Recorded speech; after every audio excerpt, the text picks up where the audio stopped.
स्वागत है दोस्तों आपका साइड हसल पे। नया दिन नया वीडियो। आज नया पैसा कमाने का तरीका नहीं बट आपका क्रिप्टो के ऊपर 30% का टैक्स बचाने का तरीका बताऊंगा। तो आप लोगों से रिक्वेस्ट है कि वीडियो पूरा देखिएगा, बहुत इंटरेस्टिंग है। और मैं जो तरीका बताऊंगा पूरे तरीके से लीगल है, कुछ भी इलीगल नहीं है इसके अंदर। और बहुत ज्यादा इंपॉर्टेंट है कि जब से गवर्नमेंट ने लॉ पास किया है कि 1 अप्रैल 2022 के बाद से जो भी क्रिप्टो के ट्रेड्स होंगे उसके ऊपर 30% टैक्स लगेगा। तो पहली बात तो ये लॉ है ये थोड़ा सा समझ के परे है। इसके अंदर कुछ भी थॉट प्रोसेस नहीं गया है, कुछ नहीं, बैठे बिठाए बस लाना था तो हाथापाई के अंदर लेके आ गए हैं। सोचा कि क्या करें, कैसे लेके आए हैं। किसी 2-4 समय से बात की कि भैया ये तो गैम्बलिंग है और गैम्बलिंग के जैसे काम करता है, तो गैम्बलिंग के ऊपर 30% का टैक्स लगता है, तो यहाँ पे भी 30% का टैक्स लगा देते हैं। तो लगा दिया। अब प्रॉफिट हुआ तो 30% का टैक्स दे दो, लॉस हुआ तो तुम्हारा। पर शेयर मार्केट में ऐसा नहीं होता। शेयर मार्केट के अंदर अगर आप ट्रेड करते हो, मान लो कि आपने अगर 10 ट्रेड किए हैं, उसमें से 4 में आपको लॉस हुआ, 6 में आपको प्रॉफिट हुआ है, तो वहाँ पे आपको ऑप्शन मिलता है आपके लॉस को राइट ऑफ करने का प्रॉफिट के साथ में। और उसके बाद जो आपका प्रॉफिट बच जाता है उसके ऊपर आप टैक्स पे कर देते हो। बट यहाँ पे ऐसा कोई ऑप्शन दिया ही नहीं है, ठीक है। यहाँ पे ऐसा कोई ऑप्शन दिया ही नहीं। यहाँ पे आपको सीधा स्ट्रेट अवे बोल दिया है कि लॉस हो तो वो आप समझो, प्रॉफिट होगा तो 30% चुपचाप हम लोगों को दे देना। तो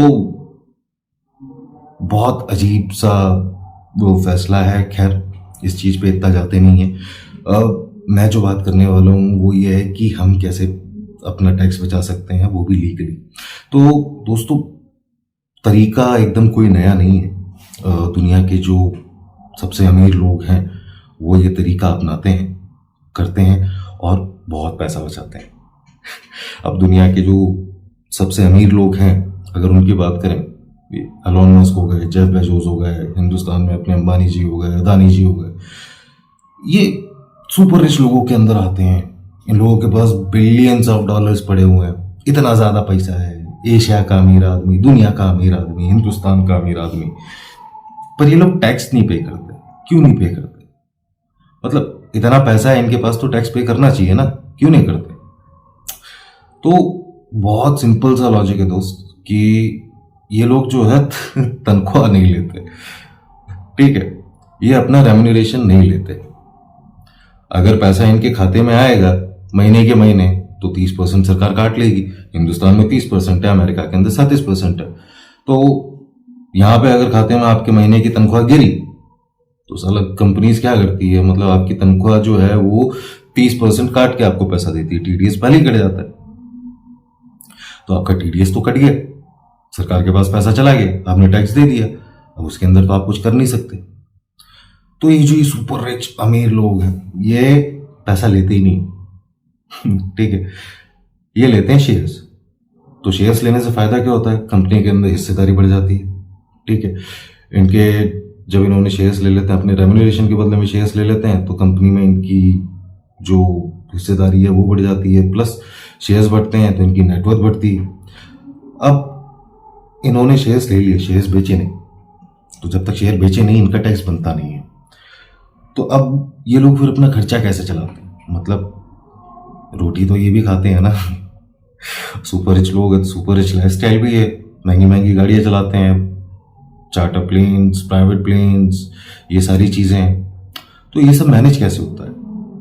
तो ये जो है इनके शेयर्स हैं ये बैंक के पास प्लेज कर देते हैं कि भाई मेरे पास इतने सारे शेयर्स पड़े हैं, उसमें से 2%, 5% आप रख लो और मेरे को पैसा उधार दे दो।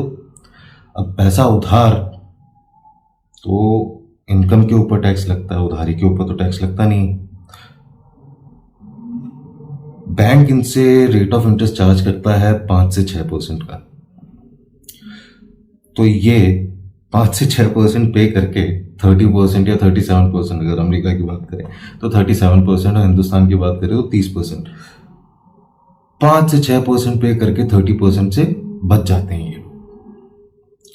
अब जब वो अपने शेयर्स बेचे नहीं, उससे पैसा कमाया नहीं, तो टैक्स दिया नहीं, अपना घर खर्च और अपने लाइफस्टाइल मेंटेन करने के लिए अपने शेयर्स जो हैं वो बैंक के पास रख दिए, बैंक से पैसा ले लिया, जब वापस जरूरत पड़ी तो बैंक को पैसा दे दिया, अपने शेयर्स वापस ले लिए। तो जब वापस जरूरत पड़ती है तो वापस से बैंक के पास रख देते हैं और वापस से पैसा ले लेते हैं।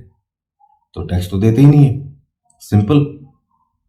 अरे गाड़ी तक ये लोग नहीं खरीदते यार, गाड़ियां तक लीज पे लेते हैं, ठीक है। गाड़ियां भी उधारी पे लेते हैं, 4 साल 5 साल चला के फिर छोड़ देते हैं गाड़ियों को, उसके ऊपर भी पैसा नहीं देते, ठीक है। तो यही तरीका है जो मैं आपको बताने वाला हूँ ठीक है। तो ये जो तरीका है ये ट्रेडर्स के ऊपर इतना ज़्यादा इम्प्लीमेंट नहीं होता है, बट हाँ जो इन्वेस्टर है क्रिप्टो के अंदर, जिन्होंने इन्वेस्ट किया हुआ है, जिनका होराइजन थोड़ा लंबा है कि मुझे 5 साल 10 साल लेके चलना है, बेचना नहीं है, क्योंकि कोई भी इंसान जो है अपनी इन्वेस्टमेंट ज़रूरत के वक्त पे लिक्विडेट करता है। आप ज़मीन खरीदते हो, सोना खरीदते हो, शेयर्स खरीदते हो, वो इसीलिए खरीदते हो कि कभी मुझे पैसे की ज़रूरत पड़ेगी तो मैं इन चीज़ों को सेल आउट कर सकता हूँ, और सेल करके मैं इन चीज़ों से अपनी उस टाइम की ज़रूरत पूरी कर सकता हूँ। पर बाकी सारी चीज़ों के ऊपर इतना ज़्यादा रिजिड लॉ नहीं है जितना क्रिप्टो पे लगा दिया है इन लोगों ने। तो बहुत बुरा लगता है किसी भी इंसान को कि यार इतने टाइम तक मैं इन्वेस्टेड रहा इस चीज़ के अंदर, अब मैं अपना पैसा निकाल रहा हूँ तो मुझे 30% जो है वो सरकार को सीधा सीधा पे करना पड़ जाएगा। बट रुक जाओ भाई, बहुत सारी ऐसी वेबसाइट्स हैं जो आपके क्रिप्टो के ऊपर आपको लोन देती है। सबसे पहले अगर मैं बात करूं तो ब्लॉकिफाई है। आप ब्लॉकिफाई पे अपनी क्रिप्टो ले जाके उसको प्लेज कर सकते हो, 4-4.5% के ऊपर आपको वो लोन दे देते हैं। तो अगर आपको पैसे की ज़रूरत पड़ी है, आप अपने क्रिप्टो वहाँ पे प्लेज करो, पैसा लो, 4-5-6 महीने बाद 1 साल बाद जब आपके पास पैसा वापस हो जाता है, वो पैसा उनको दे दो और अपनी क्रिप्टो वापस ले लो। आपका क्रिप्टो भी बच गया, आपको उसके ऊपर टैक्स भी नहीं देना पड़ा, और आपकी अगर कोई एकदम से पैसे की अर्जेंसी आई थी वो भी पूरी हो गई, ठीक है। तो ब्लॉकिफाई है, crypto.com है जो ये सुविधाएं देती है। उसके बाद में बाइनेंस, आप सब लोग मैक्सिमम जो क्रिप्टो के अंदर ट्रेड करते हैं कहीं ना कहीं वो बाइनेंस के ऊपर काम करते हैं, तो बाइनेंस भी आपको ये पूरी की पूरी सुविधा देता है। अगर छोटा मोटा एग्जांपल भी लेके बताऊं मैं आपको कि मान लीजिए आपके पास BNB पड़ा हुआ है, आप अपना BNB प्लेज करते हो, आपको $500 की जरूरत, मतलब करीब करीब 38,000 रुपये की जरूरत पड़ी है एकदम से, ठीक है। तो आपने अपने BNB प्लेज किए और 6 महीने के लिए आपने $500 उधार ले लिया। अब 6 महीने बाद आपको $500 के एवज में $522 देने हैं। $500 का ब्याज सिर्फ $22 6 महीने के अंदर। अगर तुम बेचोगे तो 30% टैक्स सरकार को देना पड़ जाएगा, ठीक है। प्लस क्रिप्टो भी चले जाएंगे, तुम्हारी इन्वेस्टमेंट भी डिसॉल्व हो जाएगी। तो अगर पैसे की एकदम से कभी रिक्वायरमेंट आती है तो बेचने की बजाय आप अपने क्रिप्टो को प्लेज कर सकते हैं और वहां से इजीली बहुत कम रेट ऑफ इंटरेस्ट के ऊपर पैसा ले सकते हो। आपको पैसा मिल जाएगा, आपका काम निकल जाएगा, और एकदम एक नंबर का लीगल तरीका है, कोई झोल नहीं है, कोई कुछ नहीं है। बट हाँ, मैं आप लोगों से यही बोलूंगा कि अगर आप क्रिप्टो बेचते हो और आपका टैक्स बनता है तो ज़रूर पे करें।